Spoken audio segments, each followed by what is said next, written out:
she thinks that sometimes she's our equal. She's very much a fully formed like person. Like Well, she's almost as tall as us now. So it's true. It's true. And we want her to feel like she's a part of our family, in terms of like how she helps out and, how we share with each other and all that. She is, but she also, we have to remind her sometimes that we're her parents and that she can't talk to us a certain way. And, she's very much pushing her boundaries still at 10. And I'm scared for us when she becomes a teenager.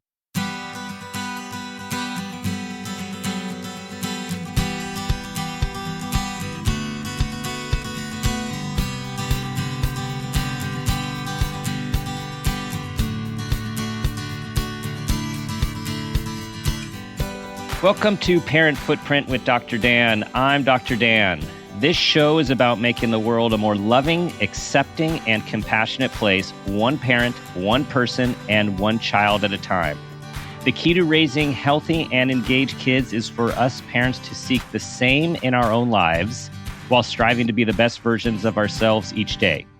No matter who you are or where you came from, with increased awareness, you can be purposeful about leaving a healthy footprint for your children, your family, and all those you care about while living your own life to the fullest. Today's show is the Brooker Family Popcast, Parenting, Entertainment, and Pop Culture with Heather and Chris. Heather and Chris, along with their daughter Channing, are hosts of the Brooker Family Popcast, a weekly family entertainment and pop culture talk show for parents and kids. Now, a little bit about each of them, Heather and Chris. First, Heather is an Emmy Award-winning actress and comedian. She's appeared in over 40 films and TV shows, including Grey's Anatomy, The Office, Fresh Off the Boat, The Mindy Project, and more. She was in the unprecedented role of digital entertainment reporter for NBC in LA, where she regularly interviewed celebrities and luminaries in Hollywood, and has interviewed hundreds and hundreds of people in the entertainment business on her previous podcast, Motherhood in Hollywood, which won her a Webby Award. Her community has grown to over 1 million people across her social media platforms in the last few years. She recently spoke, this is very cool, she recently spoke at the Girl Up Leadership Summit along with Michelle Obama, Hillary Clinton, and Meghan Markle about gender equity and body positivity, and is passionate about empowering women to love their bodies of every shape and size. So cool. And Chris is a former radio DJ and music director with a passion for music. As a former program director for several stations across the Midwest, he became an expert at finding new artists and sharing them with the world. And yes, be careful, he will judge you on your favorite band. He's also an avid comic book fan, loves all things Marvel and DC, and will gladly tell you his thoughts on each of their new projects, which you can hear, of course, on their podcast, which we're going to be talking about. Heather and Chris, welcome to the show. Well, thank you for having us. So I've been listening and watching your new podcast with Channing, and let's start with how this happened. Because I imagine you guys at your kitchen table or island having the similar types of conversations that I've been listening to and watching, but I'm curious as to the real story. Well, that's pretty much exactly right. So because of my job and the position I'm in covering entertainment, I get advanced screenings or invited a lot to watch movies or TV shows before they come out. And I always take Chris and Channing with me. And we have the best time and the best conversations after we've just seen something. And sometimes they're so funny and they're so off the cuff. And it's such a joy to be able to like share these experiences with each other. And yeah, we talk about stuff at home. We talk about video games at home. And so that's sort of where this idea came from and what it's all about is the conversations that we're having as a family. Yeah, and some of those best conversations were often, on the way home from these screenings and these movies and stuff like that. And I don't know how many times I heard Heather say, this would make a good podcast. This would make a good, this, you need to save this for a podcast. This sounds good. And ultimately, it just came to be. And it is unfiltered is one of the words that comes to mind and one that you use. And what is that process? Because I always think of this perfectionistic quality that many of us have when we, depending on our personalities, but also when we are producing something and putting something out there. I noted that you keep it very real, right? It's like it's about being real. And is that how purposeful and intentional is that? Well, I think it's very purposeful. There's so much out there right now that is perfectly curated, especially on social media, where somebody, people may feel the need to present a life or a version of themselves that's not necessarily true. And I just feel like we wanted to present something that is sort of like a snapshot of our family in a genuine way. And we actually talk about what unfiltered means on the podcast. It was in an episode because I had mentioned one time, I said, that's sort of an unfiltered look at our family. And our daughter said, what does that mean? We don't use filters. And in her mind, she was thinking those face filters that people put to like change their faces. She goes, no, we don't use those. And I was like, well, it's a little bit different meaning. And it sort of accidentally took on a teaching moment, which is not our intention at all with the show. But it was an opportunity for me to explain to her what I meant by that. So unfiltered for us means sometimes we say things that other people may be like, oh my gosh, what did they just say? Like we're just a normal family. And sometimes in regular families, like people say things that are maybe a little wacky or... And oftentimes organically, those teaching moments just come up in conversation. Yeah. We seize the opportunity to say, oh, well, this is what we meant, and this is what we plan on doing with that, or something like that. Especially in the case of our daughter, to make her understand exactly what our intent is, being in this podcast, being on video. But like being unfiltered, though, we don't edit ourselves. Right. Yeah. In the show, we don't edit ourselves. The only time I would say that we actually edit ourselves is if, there was some, like, we do have to be mindful, and in being truthful here, we have to be mindful of the fact that our daughter is just 10. And if she says something that maybe could be misconstrued, because we know her personality, and she's so goofy and silly. Yeah. But she's also still learning about the world, and she may not understand something or say something that maybe is the general public may not understand or whatever. So I'm very mindful of the fact that she's still growing, and we are putting her out there to an audience, of tens of 20s. No, we joke about that. Dozens of people. We are very mindful of the fact that we are sharing her and a part of her life and childhood with strangers and with the world. So, and it lives on the internet forever. And I'm very mindful of that fact. And so while we are having these unfiltered conversations, I'm not ever going to put something out there of her where she may be embarrassed or feel ashamed, or somebody could potentially make fun of her down the road. I mean, so to that end, we're unfiltered, but it's a cautious caution, intent. Yeah. Does that make sense? Oh, that makes perfect sense. I mean, she's such, there's such unbridled enthusiasm and, that's a good word for it. Unbridled enthusiasm. Yeah. And innocence. I was actually thinking on my way over, of mentally thinking about our conversation today, and just the phase of life where I assume her to be. Of course, I'm only on the outside. It's a wonderful, she's 10 now, right? Is that? Yeah, 10. Right. Yeah. So that's like such a wonderful part of life. And it's, I'm sure middle school's coming and life gets more complicated. And she's just putting herself out there because, like you both, she seems to be a very just authentic person. Yeah. And to your point, we know a lot more about how things work, unfortunately. And it is a lot to put your family out there, to all be out there. I mean, it takes courage. It really is. And I think that there's definitely the conversations we had before doing that. I mean, I've been sharing about my life and about our lives on social media for many years now, but it's always with the intention and understanding that there are strangers around the world, and maybe even people we know, watching the process. So, while we do share real moments in our life, it's always through the lens and the understanding that she's going to be an adult one day. and Mm-hmm. a fully functioning member of society, hopefully, if we're doing it right. Right. That's And the the goal. last thing we want to do is put her in an uncomfortable position or something where she would feel ashamed or something where she would feel exposed. Do you know what I mean? So it's like we're Absolutely. very Yeah. mindful of that on social media and with our show. But that being said, we also do, she says she is unbridled. She says stuff sometimes that crack us up. And I'm like, oh my gosh, this is so funny. And she'll also Mhm. see things that we don't see. Yeah. Yeah. And it's this unique perspective that we like to think we have, but we find out, through her that, oh, wow, that I didn't even realize that. Yes. The eyes of a Yes.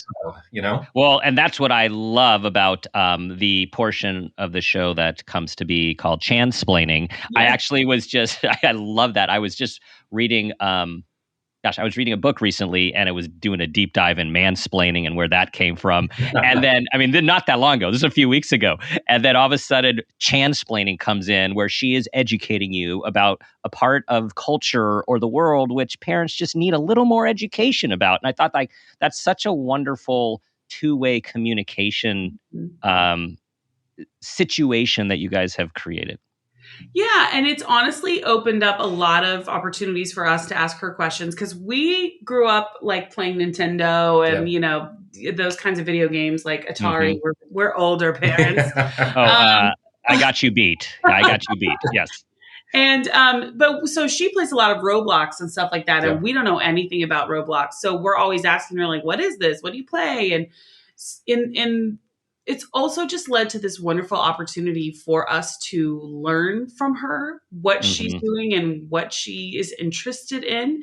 Because sometimes I've noticed that she will clam up and not want to talk about something. But this has been a great way to get her involved and get her talking about, like, she helps pick her topics every week. We have a rundown. This is a show we produce. We sit down with our rundown. We talk about what we're going to do at the top of the show. We plan it. And she's very much a part of that. She has ownership and invested in this show. So she picks her topics every week, what she wants to chansplain, what TV show or movie she wants to recommend. So she's truly invested in the process, and it's become, and she enjoys it. Yeah. And that's clear. Great conversation for us to get to know her a little bit better too. Well, I think through the show, you guys model a really nice approach to parenting, and based, like, jumping off of what you just said, you could tell, like, I see her as an equal co-host in terms of just bringing herself to the table, and yet you guys step in with little, like, okay, whoa, or okay, yeah, that's enough. Okay, let's tamp it down, sister. In a way that with humor, in a way that's guidance. Yes. So it's like she's an equal human who you respect, and at the same time, you're still the parents who guide. So I just think it's a really nice approach, I think, in life, parenting life as well. Thank you. Yeah, no, that's it exactly. And I think because this is a show that we're putting on to entertain, and we're putting our family out there, for people to, follow along and participate in, hopefully, our conversations. But at the end of the day, we are still her parents. And if we think she's going too far with something, I'll be like, rein it in, you lady. It happens. It happens. And that, I think, is something that a lot of parents experience with their kids. Like, you can see that they're maybe out there, they're having fun, they're going wild. And we know our kids when they're about to go too far with something. So you have to just sort of we're mindful of that. Yeah, definitely. So the other thing that I really appreciate you guys about you guys and connect with is accepting your inner and outer nerddom. I think you call it nerd or geek. Yeah. Oh, there's a question for you guys. What would you say is the difference between a nerd and a geek? That's a good question. I think I'll take this one. Let's let the king take this. Yes. I'm going to let him take this. I think a nerd is more academic, whereas a geek is more pop culture centric. Okay. I would say, maybe. Okay. You identify as a nerd, Chris. Both. I identify as both. You're both. Yeah. I'm more of a geek. I think I'm more of a geek. I really like comic books. I love music. I love, DC and Marvel and stuff like that. And I really get into those things. Academically, maybe a little bit, but I think I swing more to the geek side. Yeah. Okay. Well, I really appreciate that, and I love how, again, it's like embracing it as a family, and the stuff you guys are talking about. I guess this might be a word these days. Like, you guys geek out on it, right? Like, Sure. it's sort of like you get Yeah. really into the video games, you get into the movies, you get Yes. into other related pop culture, and that is fun and engaging, and also showing everyone that, even in this complex world, we can spend time talking about interesting, fun, healthy, clean, non-toxic things as a people and as a family. Yes. Yeah. And I think honestly, that was a big part of our intention when we created the show as well, because there aren't a lot of podcast offerings for families to listen to together. If you look in the kids and family section in any of your podcast players, a lot of it is educational story time or quirky retellings of stories and that sort of thing. There isn't a lot in terms of pop culture that families can listen to together. That we're not trying to teach anybody a lesson. We don't have, a guideline of like what they're going to learn at the end or anything. Like, maybe we should. No, it's stuff we like to talk about, like, as we said, as a family. And because there wasn't much out there wasn't anything out there like this, we wanted to create this space and a place where families could listen to a podcast together. Because when you're in the car, I know when I'm in the car alone, I listen to a lot of stand-up comedy, and 99% of it is not appropriate for me to listen to with my daughter. Right. So, and it's fine. It is what it is, but it's not appropriate. And then, so the comedy podcast just seemed a little inappropriate with kids, and the family, centric ones seem more for like little kids, like bedtime stories and stuff like that. Yeah. We were looking for that happy medium with people with slightly older little kids, tween age and up, something they can listen to with the whole family in the car. Ours is also a video podcast, so they can watch it on their Apple TV. Like we have people who have messaged us from Oklahoma and all over the country. They say they put it on like Saturday mornings, and they'll watch it on their Apple TV while they're making breakfast or hanging out with the family. And because we're talking about, hopefully, topics that all families are talking about, the latest Spider-Man movie, the new Trolls movie, my daughter's already excited about it. It's not coming out till November, but we're talking about it. So we're talking about things that I think other families who are living in this very media-centric world are talking about. And our hope is that it connects with them, it resonates with them, and they're entertained, Yes. And I think it's really refreshing that, you're not getting to this big take-home message. All these things like just can turn people off as well. Like there's so much intensity out there. So the show, as I was listening to your shows and getting the rhythm of the shows, was like, there isn't this big culmination of it's like, okay, we're done with this conversation. We'll see you guys next time. Right? Yeah. It's great. Like, it's like an episode ends and get ready for the next episode. Yeah, it is very much like that. Like it's almost kind of become a game now where you can see who's going to segue and wrap up the show. You're the queen of the segues, honestly. She does a really good job with that. Yeah, and so we didn't really want it to be an educational type of. No, we wanted it to be entertaining. We wanted to be able to give advice to parents and families and be entertained at the same time. And, we're not, well, she's a stand-up comic. I'm not. Yes. Channing's funny in her own way as well. So, we want to make them laugh, but also, hey, here's some movies you guys might like. Here's some music that I think you might be interested in. It's our opinions, and that's what we caveat. This is our opinions as a family, what we're into. Take it for what it is. Yeah. So back to video games, you sparked me with Atari. So, I started, maybe we're similar. I started on Pong, and then Atari was huge. Asteroids, of course. Like, how many hours did you blow up little lines of asteroids? And then I think after that was the next amazing. Well, no, it was Nintendo and then Coleco. There was something in between Atari. In television, that's it. In television, yes. Yep. And then Coleco, and then Nintendo took over everything. Yes. Okay. Yeah. Are you still throwbacks? Like, do you have old gaming systems? We Yes. do. We've bought some of the retro systems. Like I've got an Atari 2600 Nice. retro system that just came out that has like 50 games loaded into it. All the old classics like Pitfall and River Raid and stuff like that. But we also have all those gaming systems, right? And we also have a Sega. We also have Sega. Sony. Yes. Xbox. We have an Xbox. We also have a classic Nintendo system as well, a Nintendo Switch. We've got so many gaming systems, it's ridiculous. Yeah, Nice. it's a little excessive. We also have the Quest, the yeah. Oculus Quest. We've got a VR. Yeah. Oh, nice. Well, Yeah. that's the next generation, right? It really is. But we love video games. We love playing games. It's honestly something that got us through those early years of the pandemic where we were all sort of locked indoors and looking for some kind of, something to do. Yep. And we just really dove headfirst into gaming and all that stuff. Yeah. Yes. So many things became major lifesavers during the pandemic for us all. Okay, so including screens, which we're talking about, and social media. So I wanted to ask you guys this from a parenting perspective. There's screens. I think many people have evolved beyond, get off screens, you're always on screens. Now we know that screens do lots of different things. And so we're on screens for work, we're on screens to watch things, we're on screens to learn things. So there's the screen issue, like how much time do you let a child be on screens? And then I think you're probably at the, you're still in a sweet spot about this with Channing, with social media, given her age. Like, how do you guys see both of those, managing both of these technologies with this tween that you have?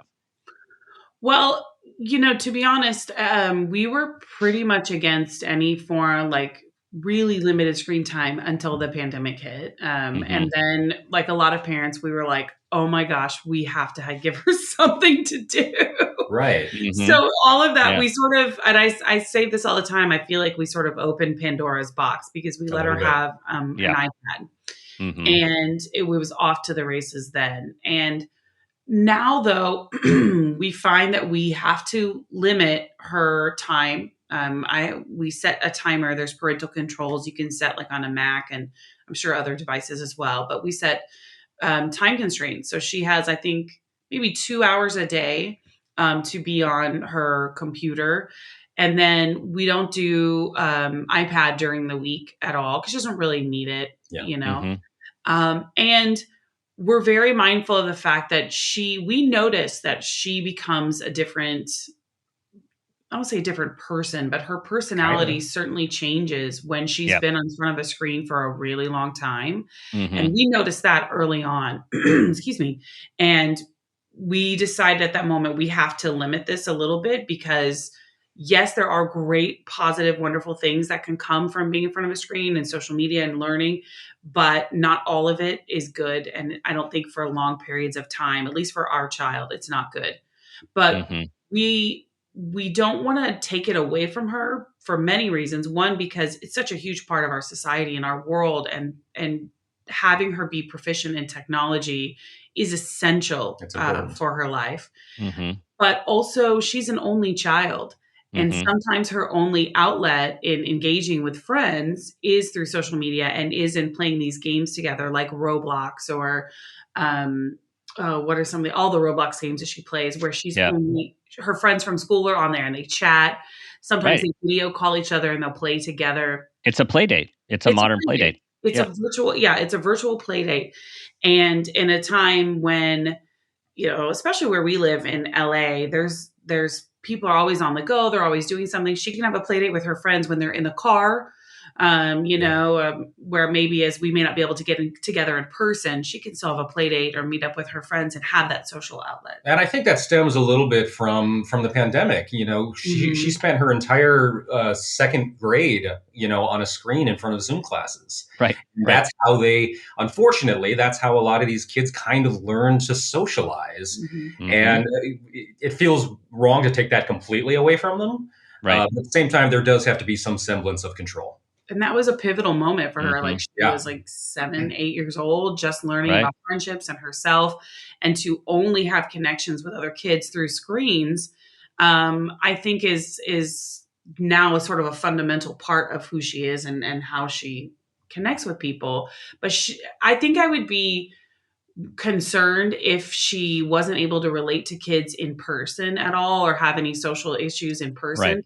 But she is like the most friendly kid. She's Seems very gregarious. Yes. yes, She makes friends everywhere she Yeah. goes. So Yeah. I'm not too worried about her social development in that way. hmm And in terms of social media, so Yeah. because of our show and because she's also an actor, hmm she has a social media account, but she does not have access to it. Only I have access to it. And if I'm going to post anything, I talk with her about it. She's very much a part of the process. I'm like, hey, you just had your dance recital this weekend. I would like to post this picture of you in your dance outfit. Is that okay? And if she says yes, then I'm like, great. What should we say about this? We do it together so that I can help her set up parameters and guide her if she is thinking, oh, I want to emulate this YouTuber that said this word or that word or whatever that maybe isn't appropriate. I can help guide her then and go, well, let's talk about this, or what about this as an alternative? And make her feel like she's a part of the process, but she doesn't directly have access to social media and won't for a very long time.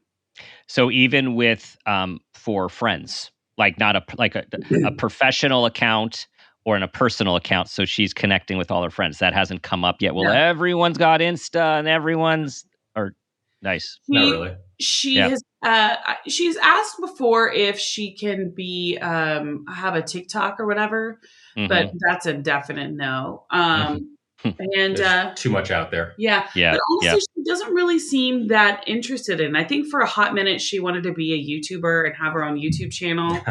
Right. Because who doesn't? Who doesn't? Yeah. Yeah. I think she wanted to emulate these like popular YouTubers that she was seeing. And then we talked about how much work goes into it, setting up the lights, getting a camera, editing, all that stuff. And she was like, right. I don't want to do that. Yeah. Yeah.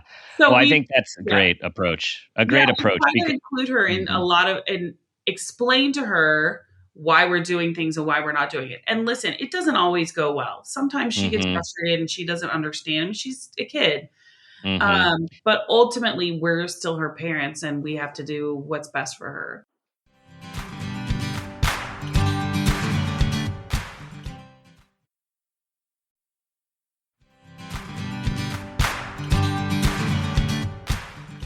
We're often doing our job when kids don't like the parent splaining that's happening. Yeah. But we've got to do it. I think it's great how you're approaching this.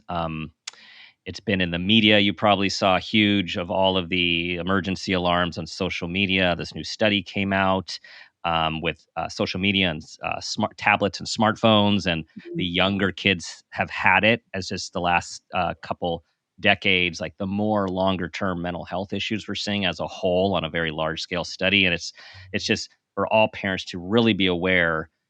Social media has obviously upsides, but it also can be very overwhelming and very toxic for young people, and they really need help navigating them. It's also toxic for adults too. Like I'm on social media, and I start to second guess myself a lot. Like, should I be doing this? How come this person got more likes? Why is this getting more engagement? And it can mess with your mind, even as an awesome adult like myself. Right. Yeah. An awesome, grounded adult like yourself. Humble adult. Yes. Yes. But then for kids, still figuring out who they are, I can't imagine how confusing and that would all be. Yeah. So we're not going to do that. Yeah, and I'm glad you mentioned the adult thing too, because it's true. I mean, there's been tons of the first studies were all with through Facebook on adults and finding the increased anxiety and depression and self-comparison and the difference between people who they call lurkers, who are just on passively scrolling and comparing themselves unfavorably to others, and others who were not having the negative effects or as much when they're engaging. They're actually using it as a tool to interact. But we're still at the, I think, beginning of understanding the long-term effects on our brains, on our identities, and on our culture, our society. Yeah, no, you're absolutely right. And, one thing we should mention too is that when we first started allowing her to be on online on a regular basis, we got her a phone. It's one of these it's a phone that has very limited access. It mostly just does calling and texts and, and stuff like that. But we had her sign a contract with us. And the contract basically outlined what she can and cannot do in the phone, what the parameters are, what happens if she breaks the contract and that sort of thing. And part of the reason why we did that too is because she is an only child. And there have been instances where sorry, there's a trash truck going by. This is unfiltered. We're unfiltered. Unfiltered moment, guys. Yeah. There was an instance one time where she's doing a play after school, and the play was supposed to end at a certain time, like 5:00 or something, which is when we go and pick her up. Well, they let her out like 45 minutes, early. And fortunately, there was another parent there who was like, you can use my phone to call your mom. And I was like, oh my gosh, if that parent hadn't been there, our kid would have been standing, our 9-year-old would have been standing outside the school by herself with no way, because the office was closed because it was well after hours. And this parent whose phone she used, I was like, can you just wait with her for a minute? I'll be there in like 2 minutes. And she was like, I can't. I've got to go take my daughter to blah, blah, blah. And I was like, are you kidding me? Like, please wait with my child. It's almost, and this was like before daylight saving. So at 5:00, it was like getting dark. Yeah. So I was like, please wait with my child for 2 minutes. We don't, So that was the moment when also we as parents had to say, we've got to break another rule that we have, which is we were not going to give her a cell phone until she was probably 20. That was our rule. And then it was like, as parents, we're still evolving and learning as we go too. And sometimes life presents you with a situation where you have to quickly pivot and make a decision. We learned that rules can't always be hard and fast. Sometimes you have to be willing to be flexible.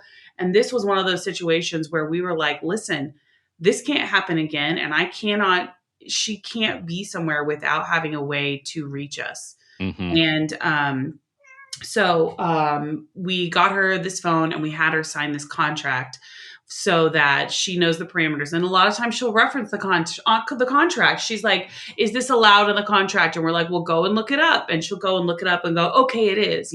She was excited because it gave her a sense of ownership and responsibility. And it also clearly laid out the rules. Like, there's no question. It's in black and white. She signed it. We signed it. It's a legally binding contract.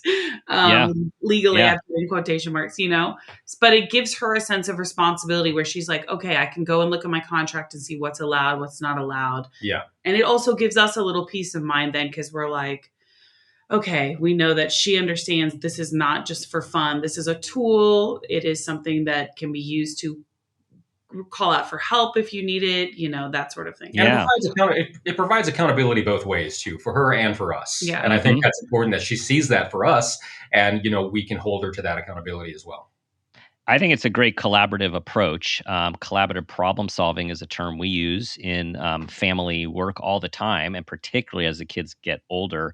And it works also very well with bright and precocious kids who have a sense of, like, I'm just like you, like, you might be older than me, but I have the same rights as you. So to have this collaboration and structure and clarity, it actually decreases anxiety. It increases security for everyone. Like, the rules, the boundaries. I'm curious, has she yet asked to amend as she's getting older, or relook at the contract and see if some things might be needing to be changed for a particular reason? We actually built some things into the contract, like incentives. If you can complete this contract, down the road, you may be allowed access to certain things. So I think it says in there, if she does not download any social media apps or do any social media by the time she's 16, then we will pay her X amount of dollars. And so she references that. She's like, okay, so when I'm 16, I'm going to get this much money, and then I'm going to download this app. Yeah. So she thinks about it and she's planning it, but she's also now just like, I got to wait. Yeah, that's great. So we'll By the see. contract. Yeah, we'll Mhm. see. I mean, listen, there may come a time when she's like, "What? This contract is baloney. I want to, like my parents Mhm. went over on me." She's a smart kid, Yeah. and you're right. Yeah. That's a great term to put it. She's collaborative in that she thinks that sometimes she's our equal. Yeah. She's very much a fully Yeah. formed person. Like I'm, Well, she's Yeah. almost as tall as us now, so It's it's true. Yeah. It's true. Yeah. And Yeah. we want her to feel like she's a part of our family, in terms of like how she helps out and, how we share with each other and all that. She is, but she also, we have to remind her sometimes that we're her parents and that she can't talk to us a certain way. And, she's very much pushing her boundaries still at 10. And I'm scared for us when she becomes a teenager, to be honest. I'm scared for us now. Yeah. I will say, so just spending a lot of time with my clinical hat in these situations, and our kids are now between 19 and 23, so having some battle scars and experience, is that I would say that it doesn't, like, the intense kids who come out intense and are tense all the way, we usually think, oh no, right? Because we have the myth, which has some truth about adolescence and what comes with that. They sometimes just settle in. Like, it's kind of like it's part of the personality. And I also feel a lot of it has to do with the parenting environment as well, because some kids do need to push more based on who they are, but also based on what the landscape is. Whereas others, they don't have to push as much, right? It's like, how much freedom do we give them to be themselves while focusing on keeping them safe and healthy? And I think as parents, with our own anxiety these days, with everything that's out there and how complex it is, I think sometimes we go beyond the health and safety and start to put clamps down because of our own anxieties, when we actually need to give them a little rope in some of these situations. I appreciate you saying that so much, because we hear nothing but horror stories from people who are like, just wait till they become a teenager. Yeah. They'll never, people are like, someone said to me, oh, it's good that you're doing this podcast with her now, because when she's a teenager, she's never going to want to speak to you. And I'm like, that to me is just so heartbreaking. And I hope that's not the case, because we're trying to raise her to be an independent kid, and we do give her a lot of independence on her own, with keeping her health and safety in mind. But my hope is that she doesn't feel quite so like oppressed or held back that she needs to rebel, or I don't know, whatever the case may be. It's been a long time since I was a teenager, so we're sort of bracing ourselves for the worst, because she is so strong-willed and opinionated. But she's also just like a good kid. She has a good heart. She's a strong spirit. She's a strong spirit. Yeah. So I would say, tell us our future. I would say loosen up the seatbelt a little bit, because like, I feel like you're getting a lot of the fear, people giving you that very standard fear. And I have a suggestion for everyone, you guys, and for everyone listening. Dr. Kenneth Ginsburg, who is a renowned pediatrician, expert on resilience, about a year ago or so, and he's been on the show a few times. The last time he was on the show, it was about his new book, which is probably now a year old. It's called Congrats, You're Having a Teen. And the premise of his book is dispelling all the myths that you're hearing about teenagers, in a way to really understand their growth and development, and understand what they're needing through a lens of growth and health and like positive relationship, versus this other thing that we all hear. I love that. Yeah, no, we'll have to check that out, because there is like, you never hear the positive side of parenting teens. People only ever want to be like, my kid never talked to me. I didn't speak to my child from 13 to 22 or whatever, you know what I mean? And I'm like, no, so that you never hear about the positive side and the good things that come out of parenting a teen. So that's what I'm hoping for. Yes, let's count on that, right? Like, we adjust as needed, but let's like plan on that. Yeah. And then you adjust as needed. Yeah, and that's kind of how that's what we're hoping for sure. Adjust as needed. I like that. Yeah. And I think a lot of what we do as parents is try to be flexible. Like, we're not, black and white people. It's not like it's only this or only this. Like, we try to be more flexible as we can. Yes. Okay, before we move on we're closer to the parent footprint moment, but before, I want to bring in a little content from your show. So I am a Marvel fan, big Yay. Marvel fan, along with my youngest, and so she just got back from her first year at college, so we're behind. And tonight we're having a date where we're seeing Guardians tonight, and then we're going to follow up with Ant-Man and Wasp over the next few weeks because we haven't seen those. So I'm throwing this to you without spoilers. Give me the lowdown on what you think about both the new Guardians and Ant-Man and Wasp. Do you mean Ant-Man Quantumania? Quantumania, sorry. Ant-Man Yes. Quantumania, yes. Yeah, okay. Do you want to... I'll take Guardians. So we just He's taking rewatched... Guardians. Okay. The Guardians movie, the third movie, it's good. It's a good, it's the finale of the three movies. It's going to be the last Guardians movie that we see. No spoilers, but it's good. It's excellent. It's a great like wrap, for the crew and everything else like that. It's good story arcs. There's a lot of closure there, and it's just wildly entertaining. I think it's better than the second one. Not quite as good as the first. Excellent. Okay, thank you. Oh, yeah, that first Guardians movie was so good. Yeah. So good. Yes. Yeah, I agree with that. I think it's a good one. And honestly, Quantumania is pretty amazing in that it opens up so many possibilities in the Marvel universe. Right. It's back in the multiverse, right? Are we in the multiverse? You're in the quantum realm. You're in the quantum realm. The quantum realm. Small, the tiniest version of Ant-Man, and everybody is in the quantum realm. Okay. That being said, it still opens up the vast universe that we're going to see in the future of Marvel. In the next phase or two of Marvel. Yeah, and Paul Rudd is so incredibly watchable. But I think for me, when I remember seeing this, it's a great movie. And who's in that again? It's Paul Rudd, obviously. Paul Rudd, Evangeline Lilly, Michelle Pfeiffer, and Michael Douglas. Yes. So Michelle, for me, this is Michelle Pfeiffer's movie. She was great. She's a star. She is the star in this movie. It's her storyline. So it's wow. I just had a flash of her as Catwoman, which is probably 20 years ago, 25, a long time ago. Long time ago. Yeah. Yes. That's a good flash. Yeah. That's a good flash. Sir, this is a family show. Yeah. But I think, yes, it's really good. I think you guys will love it. But then also don't forget to put Spider-Man Across the Spider-Verse on your... I heard you guys talking about that in a recent show, and you guys were really high on that. It's really high on it. So good. It's so good. Really? Okay. Didn't have much expectation. I knew that the first one was good. Into the Spider-Verse was good. Yeah. But wow, they really upped the ante on this. Okay. And did a wonderful job. And it's, Marvel is really, doing well. They're on top of their stuff. They're on top of their storylines. And DC, I think, is still struggling a little bit to kind of catch up.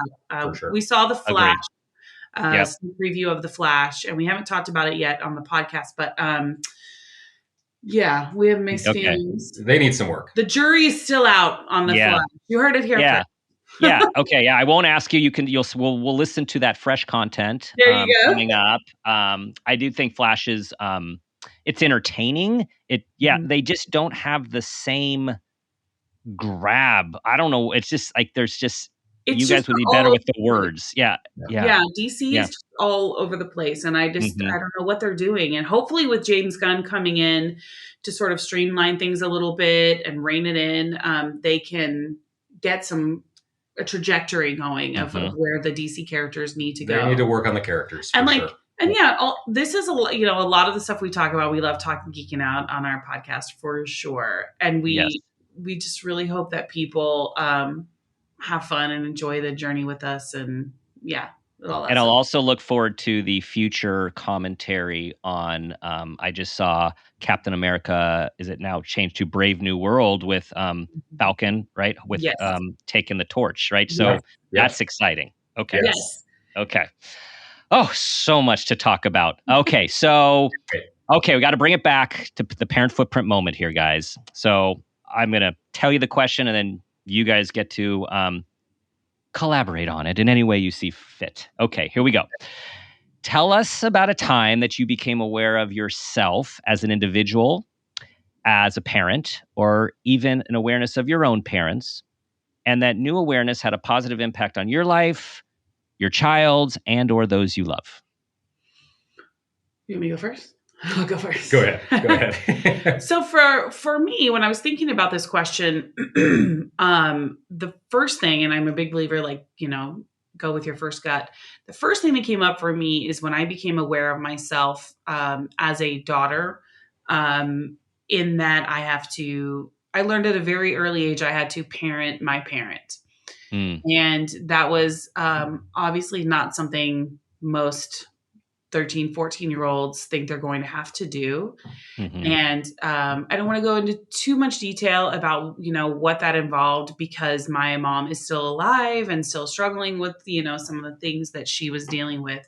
But mm-hmm. at a young age, I learned to parent my parent, but also parent myself. I learned to become very organized. I learned to become a hard worker. I've worked since I was 16 years old and never stopped.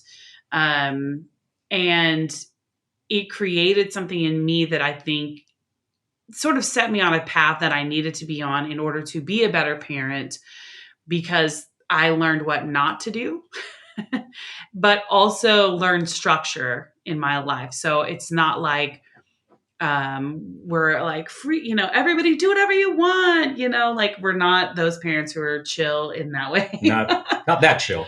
So I learned very much what not to do as a parent, and also how precious being a parent is, and every moment with my child that I can have with her, whether it's just moments of being silly and goofy together or moments of teaching her something and, imparting some wisdom, how precious that moment is. So yeah, that was mine. Thank you. And I imagine also an intention, conscious and probably unconscious to some degree, of that you do your best never to put her in the situation of having to take care of you. Yes, absolutely. That's something that is very much an intentional part of my life and how I parent, for sure. Nice. I think for me, my moment of becoming a parent, it's not necessarily like one big moment, but it's several small moments. The one that really sticks out for me is I remember very specifically, it was one morning, I was getting ready for work. Channing was about to leave for preschool or something like that, and Heather was about to take her to preschool, and they're walking out the door, and I say, "Bye, guys." And then I hear Channing yell back at me, "Goodbye, Dad. Have a good day at work." And it was the first time she had ever said anything like that to me, and it hit me. And I was like, this is a person. This is and since then, I've always kind of approached her that way and had some great conversations with her. And even it's like me walking her to school in the morning, we'll just talk sometimes about random stuff. And it's just these growing conversations, and these conversations have just grown and grown. And I have such an appreciation for that. But it was that initial, have a good day at work, Dad. I was like, this is a person who's part of my family that's I'm wonderful. responsible for, and I can't wait to meet her more. Yeah, I love that. And it is so important. Like, the earlier we can see these young humans as people, as these beings who are here for us to teach and them to teach us, and to collaborate together. I just think it just lays the foundation for so much like stability and respect. Yeah. And so thank you for that. Thank you.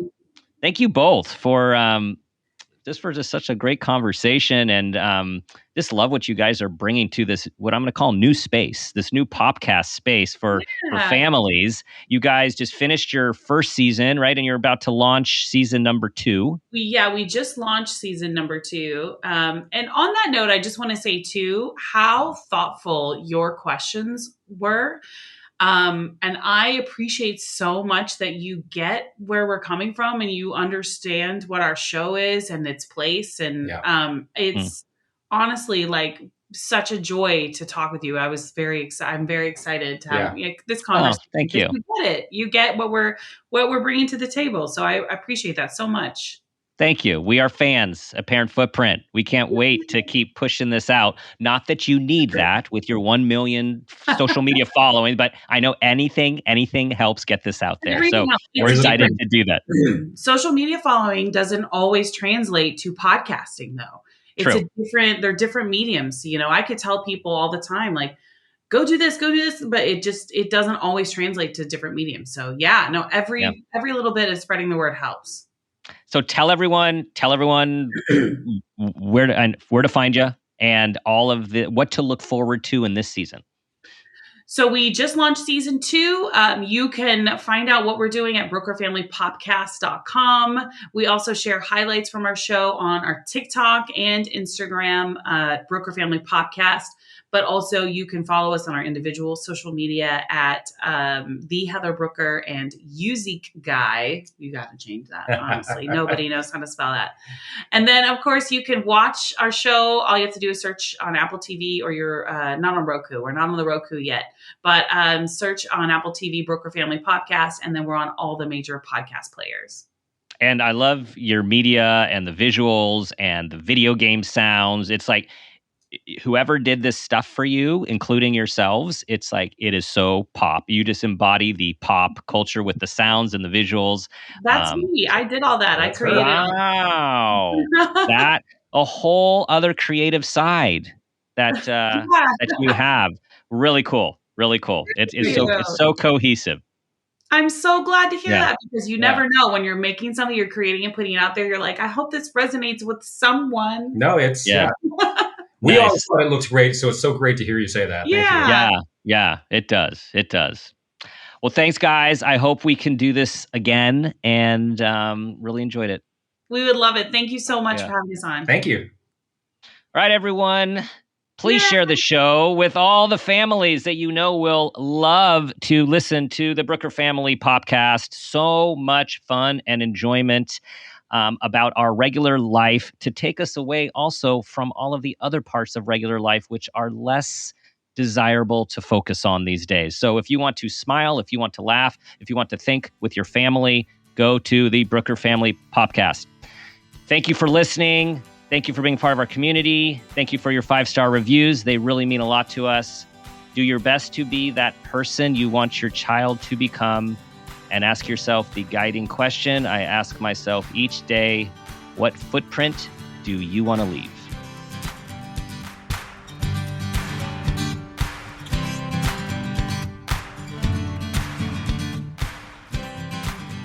This has been a Peters and Rossi production.